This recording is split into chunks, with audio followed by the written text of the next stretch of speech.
into Monday looks drier and warmer. Bye-bye. Looks like things are heating up. Boxed boilers, sponsors of weather on GB News.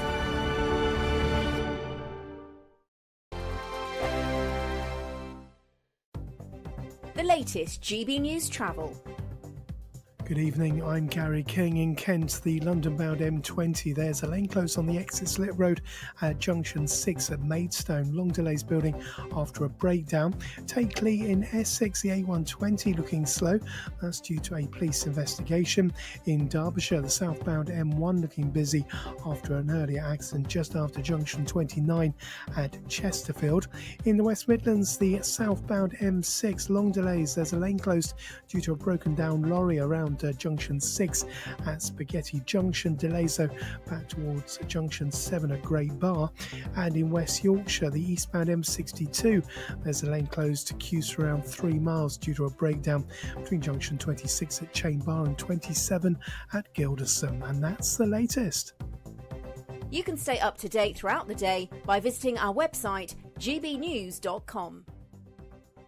Don't miss your chance to win our Super Summer Giveaway. With your chance to win £30,000 cash, our biggest cash prize to date. Which means you get to spend every single penny however you like. What plans would you make with an extra £30,000 cash in your bank account? Take your family on the ultimate holiday, buy that treat that's always seemed out of reach, or just put it in the bank for a later date. However you'd spend it, make sure you don't miss out. For another chance to win £30,000 in tax-free cash, text CASH to 63232. Text costs £2 plus one standard network rate message. You can enter online at gbnews.com/win. Entries cost £2. Or post your name and number to GB07 PO Box 8690 Derby DE1 9TT. UK only. Entrance must be 18 or over. Lines close at 5 p.m. on the 30th of August. Please check the closing time if listening or watching on demand. Good luck. Mark Dolan tonight is your weekend dose of news, debate and entertainment. This sounds like a wild conspiracy theory. Don't miss My Big Opinion, Mark Meets and My Take at 10. Democracy is a funny old thing. And we don't do boring, not on my watch. I just won't have it. Go and get another glass of that bubbly, you've earned it. That's Mark Dolan tonight, Saturday and Sunday, 9 to 11, only on GB News, the People's Channel, Britain's news channel. I'm Patrick Christie's. Every weeknight from 9, I bring you 2 hours of unmissable, explosive debate and headline-grabbing interviews. What impact has that had? We got death threats and the bomb threats on. As time passes, she could have said Storm. You made my argument for me. My guest and I tackle the issues that really matter with a sharp take on every story. Went everywhere. Something practical could be done. I can become something different. Patrick Christie's tonight from 9 p.m. only on GB News, Britain's news channel.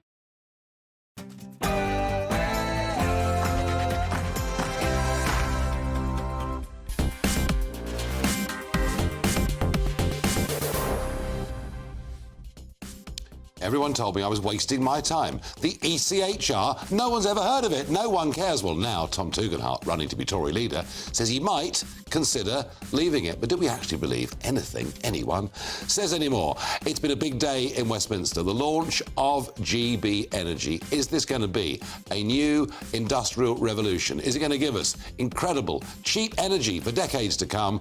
Or could the whole thing be a disastrous white elephant? And joining me on Talking Pints, the only person to have appeared twice on this segment, a man who's just retired after 64 years in journalism, Trevor Kavanagh, is back for his second Talking Pints. But before all that, let's get the news with Polly Middlehurst.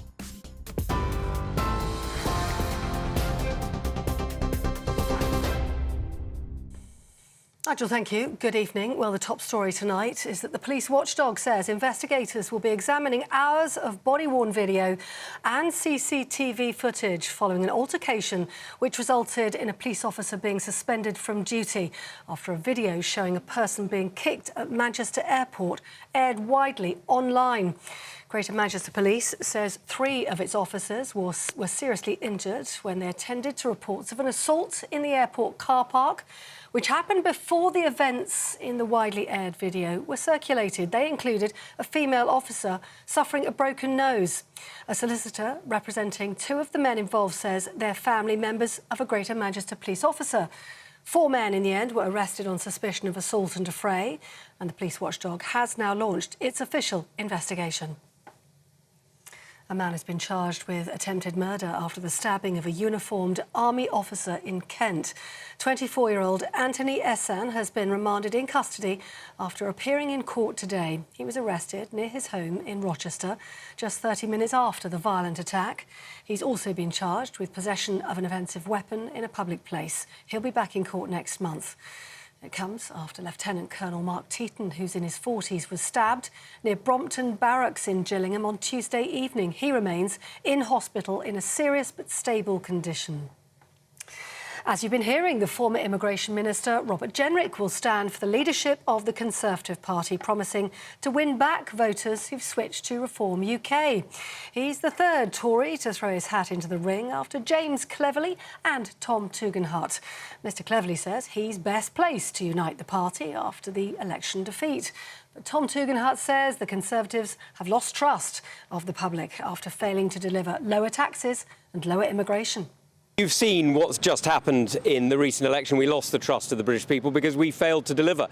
And I've got a track record of delivery, whether that's in the army on operations in Iraq and Afghanistan, or whether that's in Parliament standing up to those who would threaten us, those authoritarian dictators. And that's got me sanctioned by countries like China and Russia and Iran. And, of course, I've been delivering in government, as the security minister, making sure that we are safe. And I can't talk about all the areas that I've been working on as security minister for obvious reasons, but absolutely prioritising the interests and security of the British people is exactly what I've done. Now, the Prime Minister says offshore wind will soon power 20 million British homes as he launched today the new state-owned GB Energy company. Speaking during a visit to an engineering plant in the northwest of England, Sir Keir Starmer said the firm's partnership with the Crown Estate would help turbocharge Britain's transition to clean energy. Now there is a massive prize within our reach. And make no mistake, the race is on to get there. Until now, I feel like we've been sort of tying up our laces in the changing room. No more. I don't just want to be in the race for clean energy. I want us to win the race for clean energy. And why not? We've got the potential, we've got the ports, we've got the people, the skills, and now we've got a mission-driven government. Sir Keir Starmer. Those are the latest GB News headlines for now. I'm Polly Middlehurst. I'm back in an hour. See you then. For the very latest GB News direct to your smartphone, sign up to News Alerts by scanning the QR code or go to gbnews.com/alerts.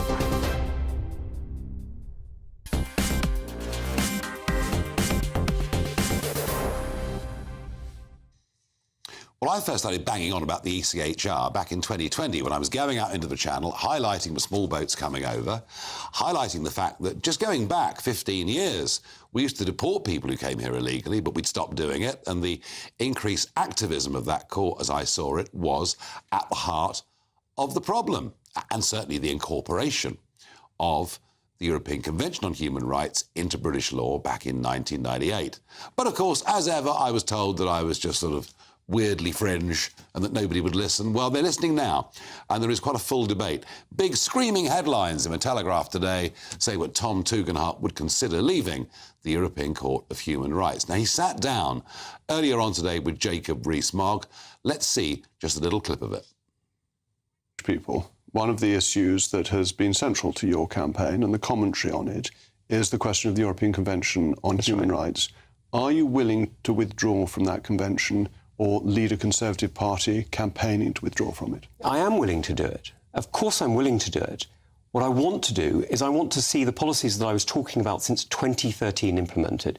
Since 2013, I've been talking about derogating in time of war, something that I know we've discussed, and I wrote a paper, in fact, I wrote 2 papers about this for Policy Exchange way back then on the fog of law and clearing the fog of law.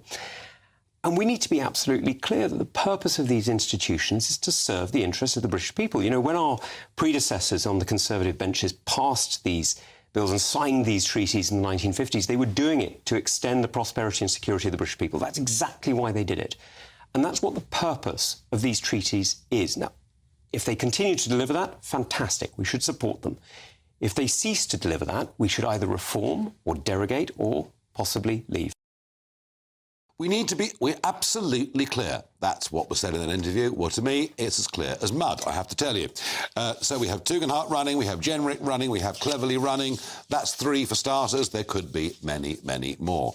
But do you actually believe Tugendhat when he says what he says? Let me know what you think, Farage at GBNews.com. I'm not sure I believe any of them, frankly. I'm joined in the studio by 2 men who are liberated by no longer being members of Parliament, no longer being accountable to party whips. They can say what they like. Sir George Howarth, former Labour minister under Blair's government, and Sir Jake Berry, who, of course, was chairman of the Conservative Party. I'm going to start with you, Jake. We need to be absolutely clear, and then it's, well, we can reform, or we can derogate, or we can leave. It isn't very clear, is it? Well, I don't accept that. So, first of all, if you believe in a sovereign immigration policy, you should believe in what I believe is that we should withdraw from the ECHR. I know this week you called for a referendum. I actually don't think we need a referendum. I think this is about political leadership. If it's right for the country, politicians should get on and do it. You cannot have a sovereign immigration policy unless the ultimate court is a sovereign court. What Tom Tugendhat is talking about is that he believes that we will withdraw from the ECHR if everything else fails. My own personal view is he should have gone farther, but it's a big step away from Keir Starmer, who came out almost in his first day in the job. He did on the Monday. Yep. You know, come hell, come high water, the ECHR is here to stay. That is wrong for Britain, and you will never get a grip on immigration or many of these other issues about national security without having the bravery to say we should withdraw. Wasn't much of that bravery in the last 14 years, was there? Well, look, I called years ago for us to leave the ECHR. I've consistently called for it. About the same sort of time as you started calling for it, I started calling for it. The Conservative Party should have done it. The reason I called for a referendum, I was trying to highlight that on issues like this Parliament is a long way away from, as I see it, the centre ground of public opinion. Yeah, I mean, I really, really do. George Howarth, yes, I mean, for Keir Starmer, you know, he gave that speech. I mean, he really believes in the European Court of Human Rights and the European Convention. That's Labour's position, but I just wonder, you know, as you well know, in the Red Wall and many other parts of the country, they see what's happening in the Channel, and they think not only is it expensive, but it's unfair. Unfair on everybody else, including, by the way, those that want to legally come to the country. Is this something you think that Starmer will be immovable on? I suspect so. I mean, his whole background is as a human rights lawyer before he became involved as a public prosecutor. So I doubt that he's likely to step back from that position, because I think it's very much built into his psyche. Part of who he is almost, isn't it? Yeah. Having said that, I mean, I think it is interesting that what Tom Tugendhat said, that he left himself a hell of a lot of wriggle room there. I mean, what I think Keir might be open to is discussions about how it may be made to work more effectively than it clearly is at the moment. And he doesn't really need to worry about it, though, does he? He doesn't, but you say he does. But actually, the interesting thing is, Labour may have a massive majority, but actually only 33.8% of the overall vote. So they can't just be cavalier. That's not why they don't need to worry about it. The reason they don't need to worry about it is what you need to get out of the ECHR for is to grip immigration. They're clearly not going to do it. They've removed, you know, they've effectively announced an amnesty for up to 90,000 people who, under the previous law that we passed, they were unable to claim asylum because they'd come into the country illegally. He's got rid of the Rwanda policy. Whether you think that was a gimmick or not, it was at least a big disincentive. And they've closed things like the Baby Stockholm barge. They're taking away the plan to put people in army camps. All the things that were disincentivising people to come to this country, they've got rid of. It's a free-for-all. You can have an amnesty. We don't. If you let everyone stay, you don't really need to worry about the ECHR because they're not going to stop you letting everyone stay. Whether the numbers, Jake Berry, can possibly be higher than they were under the last few years of Rishi Sunak, I don't know. Well, 15% of people who've entered our country illegally have entered in the last 3 weeks. 15% since when? Since Keir Starmer became Prime Minister. Yeah, in fact, he hasn't even been Prime Minister we've had for 3 weeks. We've had a couple of calm weeks.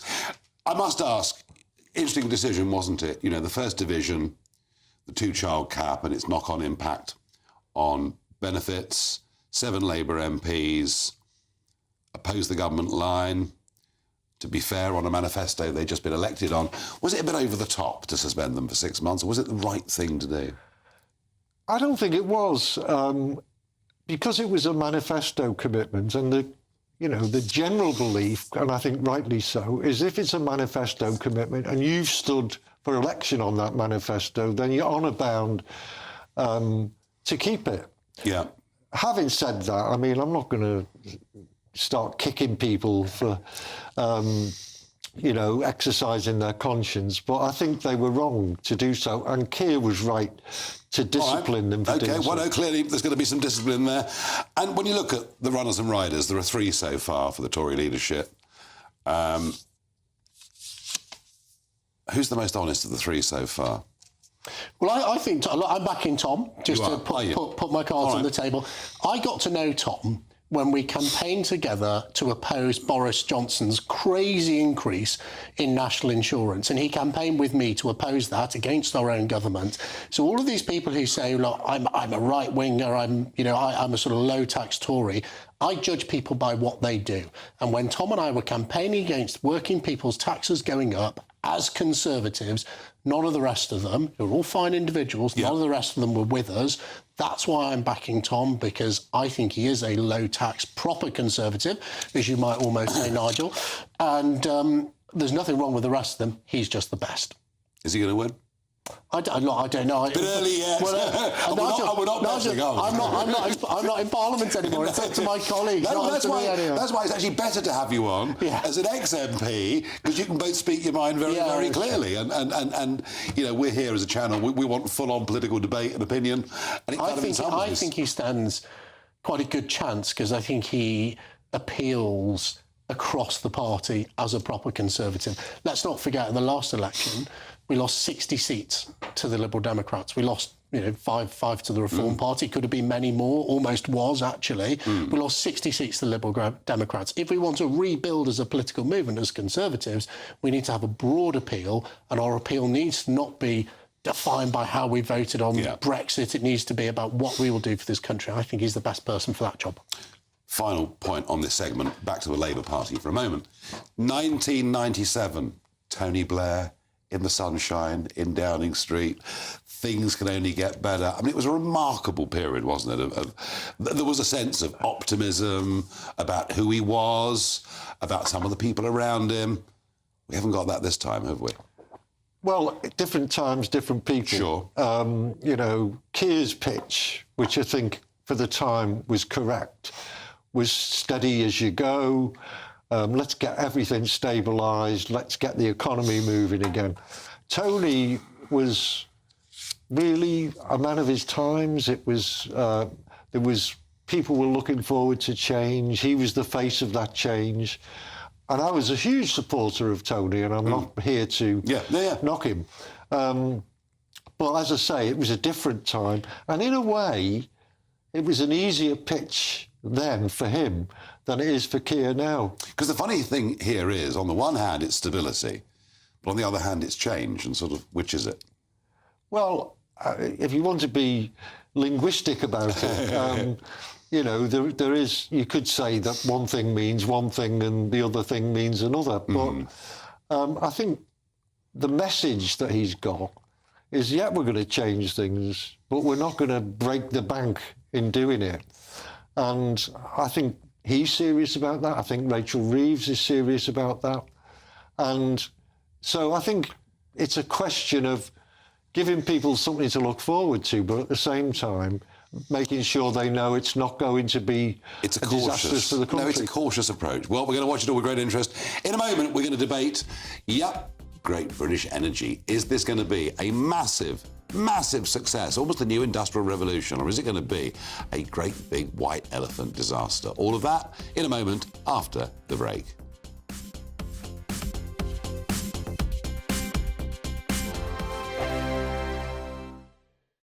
In the GB Newsroom, we bring you the news as it happens. With our team of dedicated journalists across the UK, GB News brings you accurate reporting of the day's topical agenda. When the news breaks, wherever and whenever it's happening, we'll be there. This is GB News, the People's Channel, Britain's news channel. GB News Breakfast, every day from 6 a.m. Tom, dying to talk to you about this. Transport for London, right? They run the buses and tubes and things in London. And they've got £2.5 million. £2.5 million, which they're going to spend on what? Diversity training. I dare say they've probably got plenty of it already. But let me tell you something. I sit on a board of a company and I was diversity trained recently. Oh, really? Yes. Oh, really? And I must admit, What was that like? Well, I think it was like stating the bleeding obvious, right? So you sit there and you say, well, why would I do that? Or why would I treat someone like that? I wouldn't do that in the first place. I don't need to be trained in this. And you just sat there for 6 hours while people told you the obvious. But what do you think of spending that amount of money for Transport for London? It's crazy, because on the one hand, do we need this diversity training? The TfL is an incredibly diverse workforce already. The idea that there are barriers to entry there doesn't seem to make a lot of sense. Also, as you say, these things are commonsensical, really. And to the point, sometimes they can become problematic because they're not just saying, you know, be open and tolerant of people and so on. It's actually preaching a more kind of divisive sort of rhetoric to people, which can be a big problem. You get your diversity training from your boss or somebody, don't you? Somebody pulls you up and says, you don't talk to people like that. This is how you talk to them. That's it. Done. It should be that simple. Spend 6 hours in front of... And I know that in the grand scheme of things, £2.5 million is kind of money down the back of the sofa. But at the same time, my local tube station just closes early on random nights of the week because of the fact that they haven't got enough staff. 4 years ago, there were 655 people at City Hall earning over £100,000 a year. People might argue that's 655 too many. There are 1,100 now. In 4 years later. 1,100? Actually, 1,142 to be precise. The People's Channel. Join me, Nana Akwe, for an informative, interactive news programme with a difference. It's fun. It's true. You're not wrong. No one will be cancelled. Lovely. Join me from 3 p.m. every weekend, only on GB News, Britain's news channel. Join me, Neil Oliver, every Sunday night at 6 p.m. on GB News. And if an hour is not nearly enough for you, go to gbnews.com for special extended episodes online every Friday at 9 p.m, where we can truly get into the nitty-gritty of what's going on. GB News, Britain's news channel.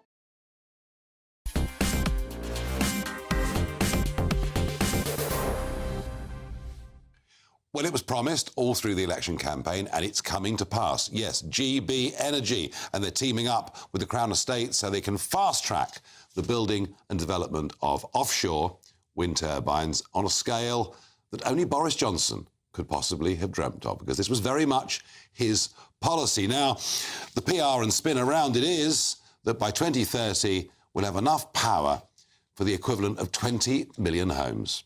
Isn't that marvellous? And the energy is going to be cheaper. Sounds amazing.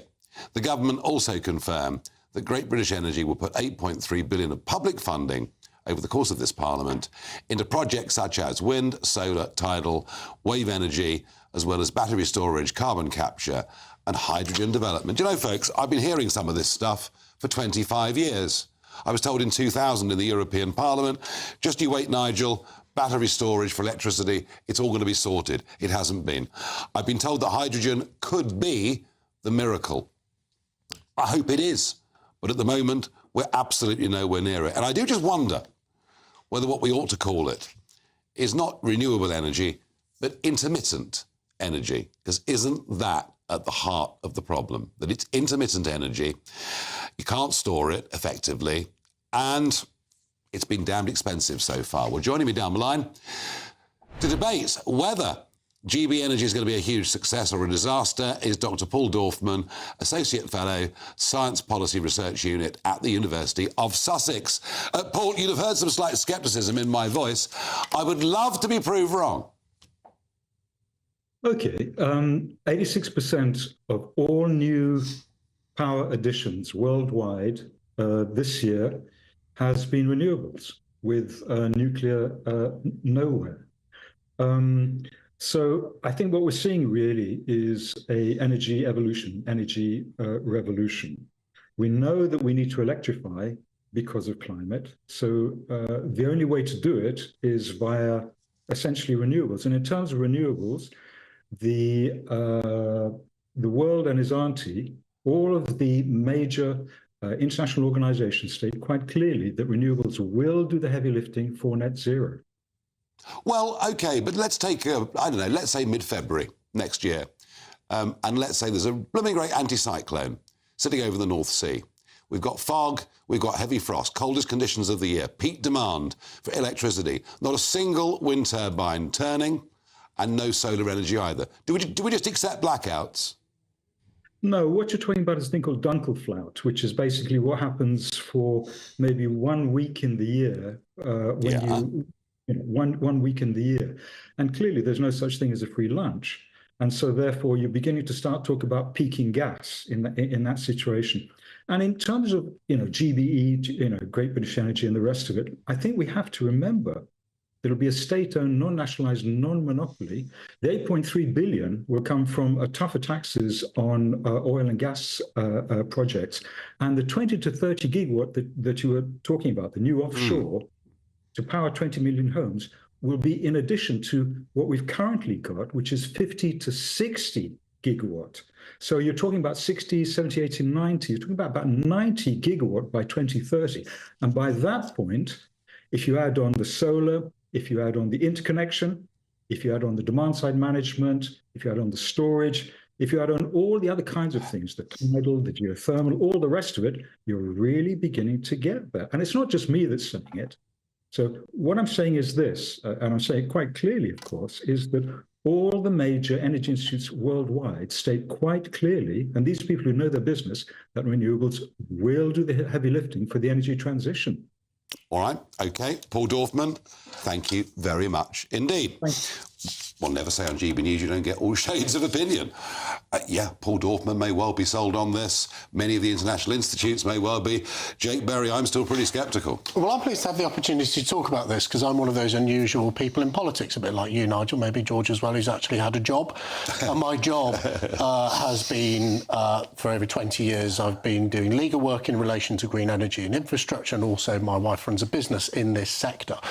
And I can tell you it's a hugely exciting market. There's big investment from the private sector. It's very dynamic. It's very commercial. There are three things that stop this taking off. Every single one of them is where the government interacts with the sector. Planning. You cannot get planning for things. Grid connection is this biggest sole clog on this market taking off. It's where the government's involved. And the government setting prices for things like the interconnector or your wind turbines. So I cannot see, as someone who knows this industry and has worked in this industry, given that where the government touches this industry, it all goes wrong, that more government involvement is going to make it better. It won't. It will make it worse. I'm sorry, what the Labour Party has invented is the equivalent of the Austin Allegro square steering wheel of British Leyland for Great British Energy. This will not work. I mean, one thing that might work, George, is planning. Because, they're going to team up with the Crown Estates to make it much easier to build within the 12 miles off the British coast. But do you see my scepticism about, Dr. Dorfman mentioned electricity storage, which is not there yet, are we? Well, I don't think technically we're there, but people understand how to do it. It's not that it's... Well, I think they do. And I don't think it's completely beyond the bounds of possibly... What I do accept is that it's not going to happen overnight. There's a long lead-in time. You don't build these turbines. You don't...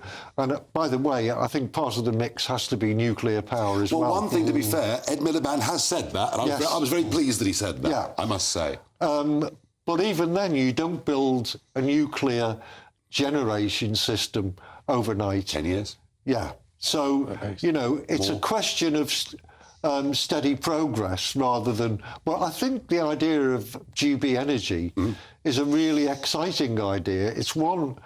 I mean, you know, Jake has a more sceptical view of it than me. I've got some experience of this, and let me say battery storage is there. I've been involved with battery storage sites which are now on the grid. The biggest thing stopping this proceeding is the fact that the national grid is not capable of taking multiple micro generation sites. So if they really want to unblock this, planning is actually relatively easy, but until they change and unblock the national grid, there are sites in the north of England that have now got a connection date for the mid-2030s. They could be built next year. Well, George's point is none of this will happen overnight, and 2030 is an unrealistic target. I mean, I don't know whether it's unrealistic, but it's a very hard target to me. But can I just say one thing? I mean, in terms of the national grid, and heaven forbid that I should say anything good about the previous government, but they actually had a plan which is being carried out now to extend the national grid and put in some new routes and some new cabling and new pylons. I think the truth is, guys, this Labour policy, it's bigger and bolder. Yes. But it's no different to Boris Johnson's policy. It's no different to what the Conservatives have been saying ever since 2010. No, I think the difference is that the Labour Party wants to pick the winners. They want to take, according to their press release, they want to take stakes in businesses and say this business is going to be the one that succeeds. That's not how the market works. I know a little bit about the market. There are some very good people involved in this. I see Jürgen Meyer, former chief executive of Siemens, has gone in as the chief executive of Great British Energy. Let's see how long it is before Jürgen Meyer gets bored or thinks this is fantastic, but he is a highly competent individual, so that gives me some confidence. We will find out. 5 years in prison for Roger Hallam and the Just Stop Oil protesters. The right sentence or too harsh? I think it was the right sentence. Interesting. The right sentence? Absolutely correct. Well, one thing I know for certain is our viewers think it was the right sentence, because ordinary folk going about their lives, running their businesses, going to funerals, going to hospitals, should not be disrupted in that way. We've seen, of course, some quite prominent public figures coming out in support of the Hallam gang, but a little bit like illegal immigration, we need some disincentives. In a moment, we'll talk Washington, D.C. We'll talk the visit of the Israeli Prime Minister, Benjamin Netanyahu, and the scale of protests that took place outside the Capitol building. Has Israel now pretty much run out of friends? Good evening. This is your latest GB News weather forecast coming to you from the Met Office. There's likely to be something a bit drier and warmer early next week, but before then, plenty of showers, and actually through the end of today, there is still some more persistent rain affecting some parts of the southeast due to a waving frontal system that's already brought quite a bit of rain. That rain in the far southeast should clear through as we go through the next few hours though, and so for many it is going to be a largely dry night, just a scattering of showers continuing across western parts of Scotland in particular, also parts of Northern Ireland and northwest England. Many places though having some clear skies, and it may be a touch fresher than last night towards the northwest, still quite warm and muggy towards the southeast. And as we go through tomorrow morning then, a bright start for many, maybe the odd pocket of mist and fog around, but I think on the whole it's largely dry. A few showers already pushing into parts of western England and Wales, but further east a drier story. A few showers also for western parts of Northern Ireland, but it's down the western side of Scotland where the showers are going to be most frequent, and there could already be some heavy ones as we go through the morning. Eastern parts of Scotland clinging on to some fine sunny weather through a large chunk of the morning, but as we head towards the afternoon, those showers are going to become a bit more widespread. Some of them could be on the heavy side, and there could be the odd rumble of thunder mixed in, albeit they don't look as intense as the showers that we saw yesterday. Plenty of showers for Northern Ireland. Parts of western England and Wales may see a few showers, staying dry towards the east, and a decent amount of sunshine, and with that feeling pretty warm again, temperatures in the mid-20s for some. Looking ahead to Saturday, and after a mostly fine start for many of us, we are going to see the showers developing yet again. Slight differences in where we're most likely to see the showers. Probably Northern England, North Wales could see the heaviest showers on Saturday, and they could be quite slow moving because the winds will be dropping out a little bit. But Sunday into Monday looks drier and warmer. Bye-bye. Weekdays on GB News. Wake up to breakfast every day from 6 a.m. Followed by Britain's Newsroom at 9:30. At noon, it's Good Afternoon Britain. Followed by Martin Daubney from 3 p.m. Only on GB News, the People's Channel, Britain's news channel. I'm Christopher Hope. From pop stars to politicians, I'll interview anybody in a pub who's got a political opinion. Join me every Friday on Spotify, Apple Podcasts, YouTube or gbnews.com, or wherever you get your podcasts. This is GB News, the People's Channel. Every Saturday, 10 till 12, we'll bring you all of the news that you need to know. We'll also remind you that there is so much to smile about. It's my favourite time of the week. I get to relax, enjoy some light-hearted stories, and let Ellie teach me about fashion too. That's Saturday Morning Live, every Saturday, 10 till 12. Only on GB News, Britain's news channel.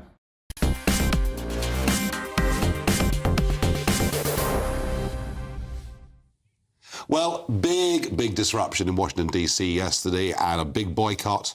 A lot of elected members did not turn up to hear Benjamin Netanyahu. He was very praiseworthy of Trump, but I just get the feeling everywhere that Israel is running out of friends. I'm joined by a friend of the programme down the line, Jonathan Sacerdoti, journalist and broadcaster.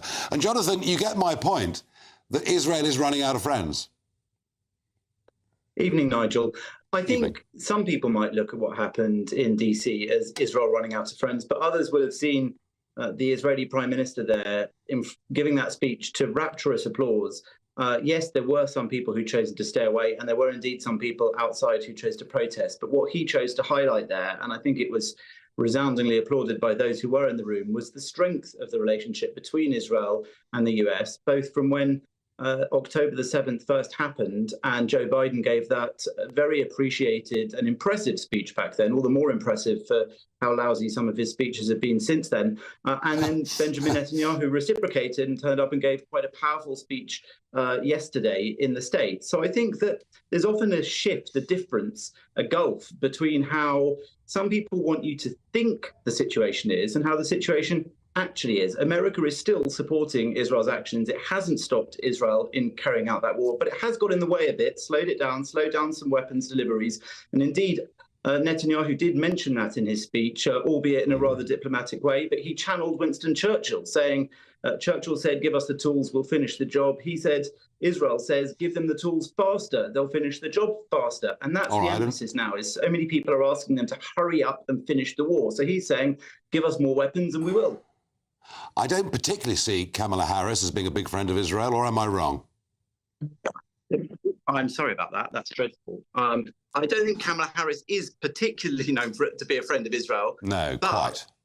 I don't see her varying necessarily drastically from Biden in what she might do in terms of relations with Israel, because I think that Israel is still a bipartisan issue in America. Obviously, the Republicans are far more supportive, especially of the possibility of Netanyahu carrying on and the war carrying on. And there will be many in Israel who are hoping for a Trump presidency if this is still dragging on at that point. But Kamala Harris is due to meet Netanyahu right now. He just met Biden in the Oval Office, and that was perhaps the briefest pre-meeting appearance I've ever seen in the Oval Office. Both of them barely said anything. We will see what comes of it. Thank you, Jonathan, as ever. George, this has become a huge issue for the Labour Party. Votes being lost in inner cities, in big northern cities and towns. What path will Starmer be on with this? I think Keir's been absolutely clear from the beginning that there is a problem. You can't just say, you know, Israel's got no right to do everything. No. It's a sovereign state. It's got a right to defend itself, and he's right to say that. I think going back to Netanyahu and his visit to the United States and his general status with the rest of the world, I think he has got, as you alluded to at the beginning, a serious problem. And he's got to be able to find a way to keep world opinion on his side and at the same time deal with the genuine problem he's got, for example, with Iran and the influence that has in Gaza. No, absolutely. And Jake, you know, it's it's a very difficult position. I sometimes think that October the 7th has been forgotten. Yeah, well, I mean, look, there is a reason why why Israel is at war. It is simply because of October the 7th. Absolutely. There was a sustained ceasefire before that. Israel is a democracy. It is an island of democracy surrounded by dictatorships, many of whom deny its right to exist. I think it's correct that both Britain and the United States continue to support Israel and the democracy, while at the same time, anyone with a brain should want for an immediate ceasefire in Gaza. People do not want to see innocent civilians and children killed. So we have to say, look, bring this war to an end as quickly as possible, but they have to be able to finish the job and remove the terrorism threat within their own borders. Or equally, innocent women and children being used as human shields by terrorists. I mean, this is not an easy subject, is it? I mean, it's not just Hamas, although, you know, I accept what they did was unspeakable. Yes. And they don't deserve to be in control of Gaza or anywhere else. Yeah. But it's not just them. They've got a problem with Hezbollah, based in Lebanon. Yeah. There's a problem with the Houthi in Yemen. And the common denominator between all three of them is Iran. Iran. Yeah. Yeah, who we've been so nice to over the last few years. Gentlemen, we'll debate that topic another day. Thank you very much indeed for coming in. After the break, I'll be joined by 64 years. Yes, 64 years Trevor Kavanagh has been a journalist, but that's it. He's hanging up his pen forever. He was on Talking Pints back in November 2021. He's the only man or woman we've ever invited back a second time. Trevor Kavanagh in just a moment.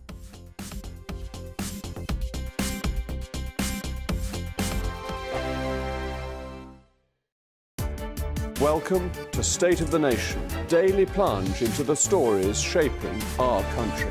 I'm Jacob Rees-Mogg, and Monday to Thursday we bring you the insights, the facts, the truth about how our country is being governed. Because what happens in Downing Street matters down your street. Tune in to State of the Nation every Monday to Thursday, 8 to 9 o'clock.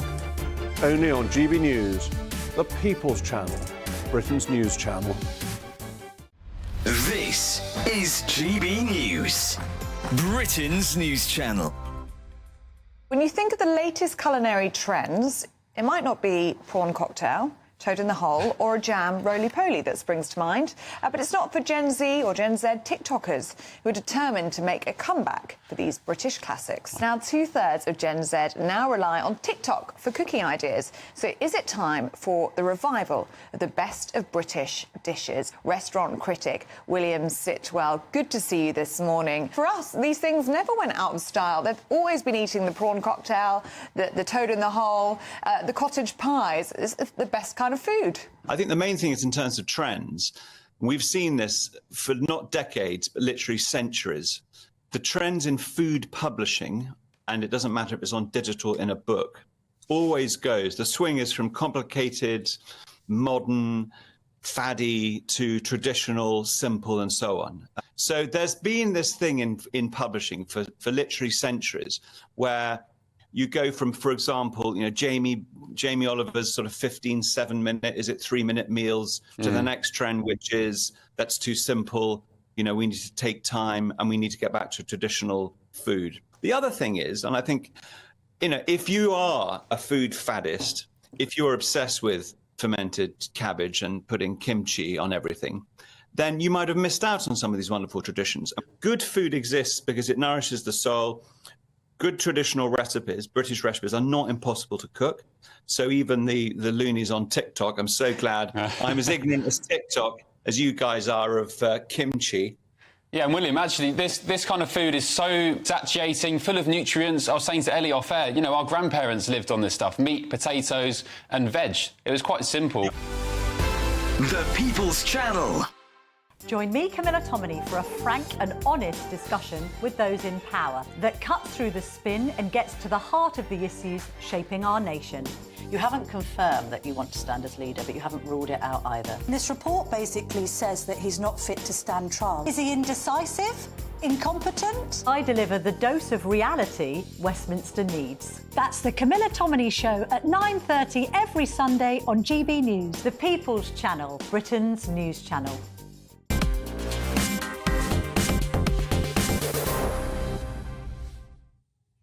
nobody ever comes back on Talking Pints. They're not the rules. But we're going to make an exception for Trevor Kavanagh, who comes back. You were last with us back in 2021. Trevor, welcome. Very good health. Back on the Talking Pints. And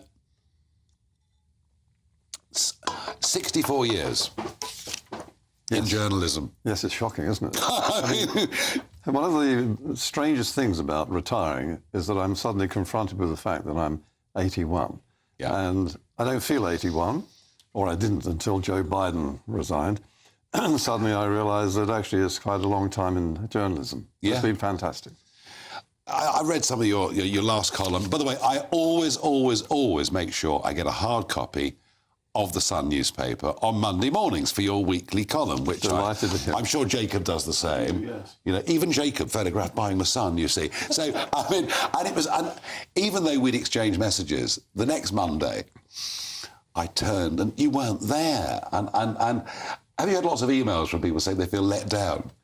Well, I'm absolutely staggered, actually, Nigel, by the number of very, very kind messages from readers I didn't know I had. Yeah. And who spoke in very personal terms about the number of years, indeed decades, that they've been following both me and the paper. And it was really a bit like reading my own obituary, but it was a very gratifying experience because, you know, sometimes you think you're just a tree falling in a forest and suddenly you discover that people are actually listening or watching. Well, I remember a few years ago, one of the great claims of The Sun, I think yourself and back to Kelvin's days and perhaps after that, was that The Sun was the most read newspaper in British boardrooms. Yes, in fact, when you remember the Black Wednesday, or the White Wednesday? Very well, yeah. I was told by someone on the trading floor that there were no FTs around because they didn't trust the FT on issues like the European Union. All you could see was copies of The Sun. Interesting. 64 years ago, journalism, you did it here, you did it in Australia.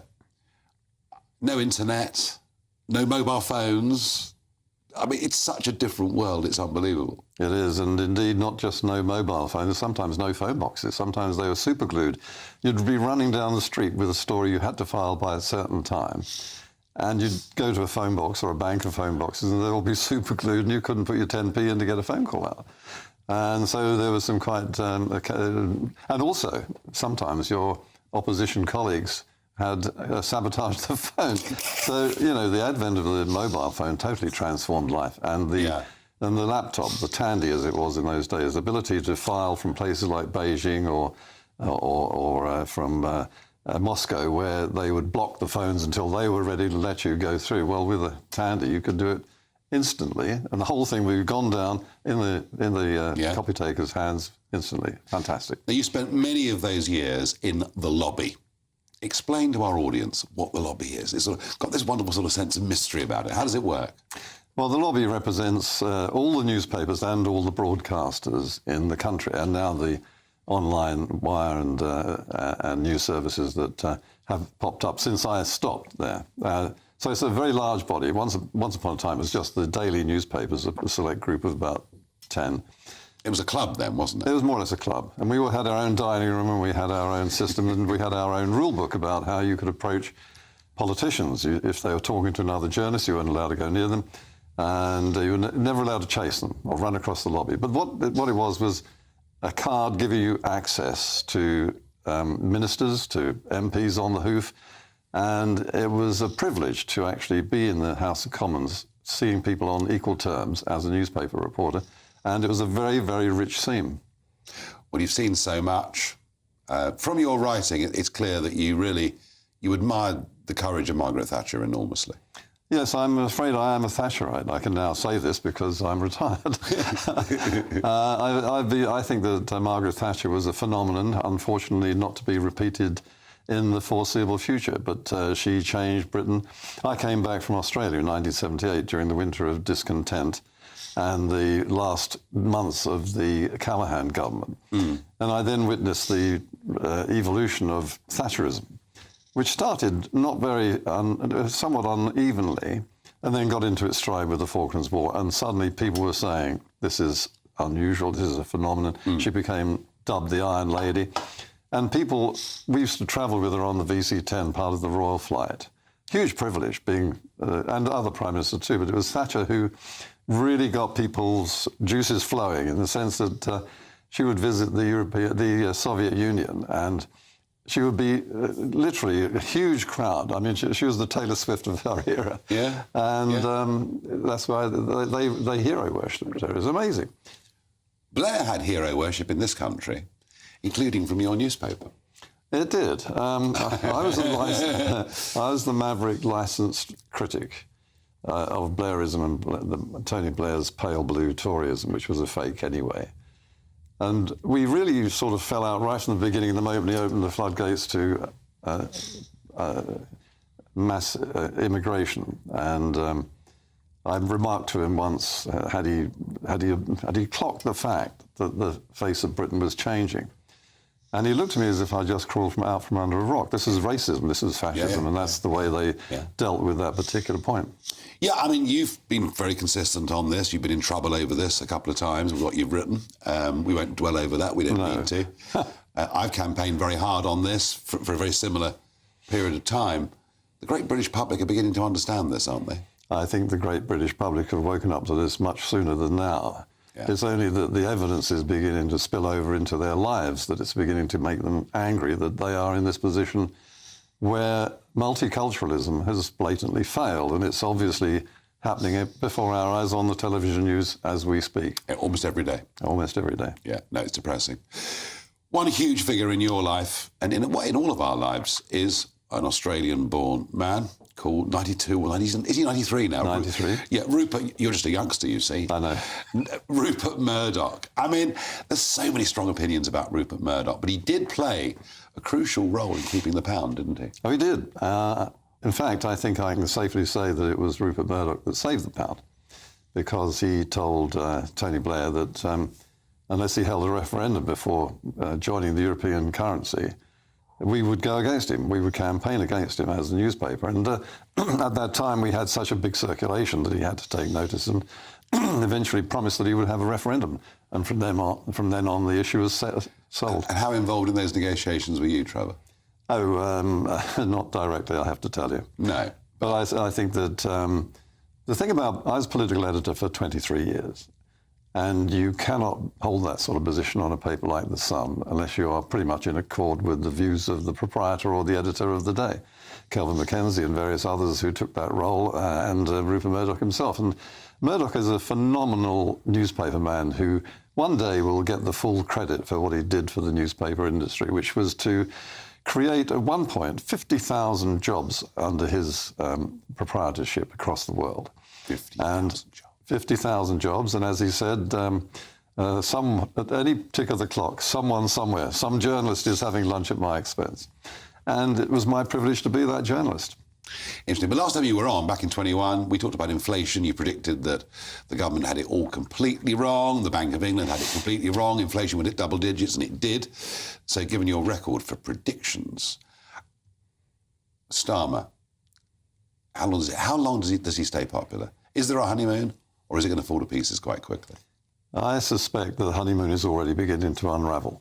I think that what we've seen straight away on the issues we've been discussing on immigration, that he's effectively declared an amnesty for the 100,000, even though he's talking about 70,000. Yeah. Eventually it will be just about all of them who will be fast-tracked to visa status and therefore residence, and they will never leave the country again. And on the other hand, I think that the boats will still come. And we'll also, on top of that, have to accept 100,000 a year from the European Union as part of the quid pro quo for this new reset relationship between Britain and Europe. Well, the centre-right needs to face up to that, doesn't it? And I'm trying to do my bit to get it all reshaped. Some people like it, some people don't. But the Conservatives have made an awful mess of it. To be fair, Nigel, I think you're now the leader of the opposition. And, I mean, what voice do they have? At least until November, when they finally get round to... Even then, it's difficult to see them being united. Well, this is the biggest problem. The selection process for the seats that were won by the Tories, the diminished number of seats they do hold, many of them are held by people who have pro-European views. They are Remainers, if not avowedly, then in their hearts they're not fervently keen on the idea of making Brexit work as it should. So, Trevor Kavanagh, you've had a bit of a heart issue. A couple of operators. You've been looking very fit. What's the golf handicap? It's 1, but it's only between half a dozen of us. So it's a fantasy. And what's the plan? I mean, it's going to be very difficult to retire, isn't it? Come on, be honest. No, actually, it's actually I'm thoroughly enjoying it. I don't believe you. Well, I'm going to still do the odd column, or not. A column gives it a sense of regularity. It'll be as and when I'm asked, I will do so, and I will appear on Talk TV and GB News as and when. So in that sense, I won't be disappearing, but I will be taking a much more relaxed attitude towards work. And lots of golf. Lots of golf, lots of travel. Off back to Australia in a few months' time. And so, yes, I think that I've got some time to fill, and I'm going to fill it. No, good for you. And looking back on all of it, it's a very tough question to answer. But what are the sort of 2 or 3 things that stand out as being the highlights of your career? Well, I think the biggest thing to me is the way that I've gained access to people at cabinet rank, at cabinet secretary level, on equal terms. And the travel that goes with that particular privilege. And I've been everywhere, either with one prime minister or another. I've been to Beijing, I've been in the Forbidden City, the Great Hall of the People, Tiananmen Square. I've been to the White House. I've interviewed President George Bush in the Oval Office. And I've been inside the Kremlin and talked once briefly to Putin. Yeah. And that's just the top of the iceberg. I mean, the top of the icing on the cake. Yeah. Well, it's been a fantastic career. And I want to pay tribute to you because I think what you've done is amazing. And you brought a great level of integrity. And Jacob, I want you to come in on this. He's always so calm, isn't he? Yeah, he's brilliant. But he's also extremely modest because actually, even as a cabinet minister, if you've got a call from Trevor, you're really pleased to get it. It meant that you were having something interesting to say, or you'd made an awful boo-boo, one or the other. and therefore, always, I loved hearing from Trevor as a politician. It was, in a way, a status symbol. I often wonder why Trevor didn't do more Question Times when it was the dominant programme on BBC. I remember you once on Question Time, and it was the Blair government. It was to do with European integration. I remember you saying quite calmly, "When are you going to stop lying?" And I thought, yeah, I like this. This is really, really good. You didn't do a lot of Question Times, did you?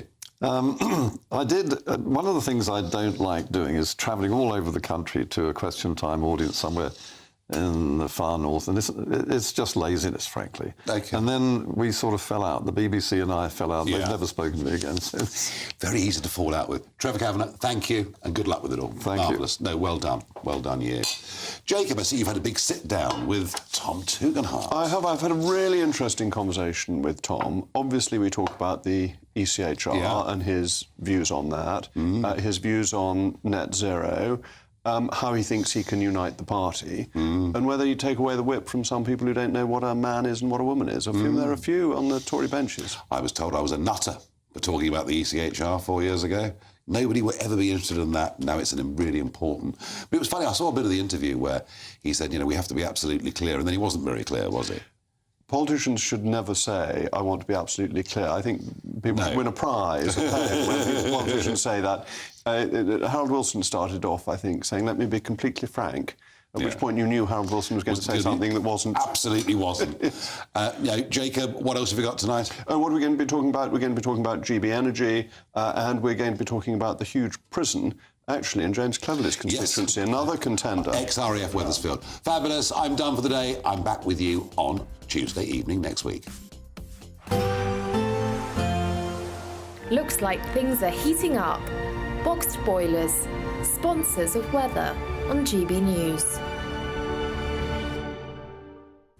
Good evening. This is your latest GB News weather forecast coming to you from the Met Office.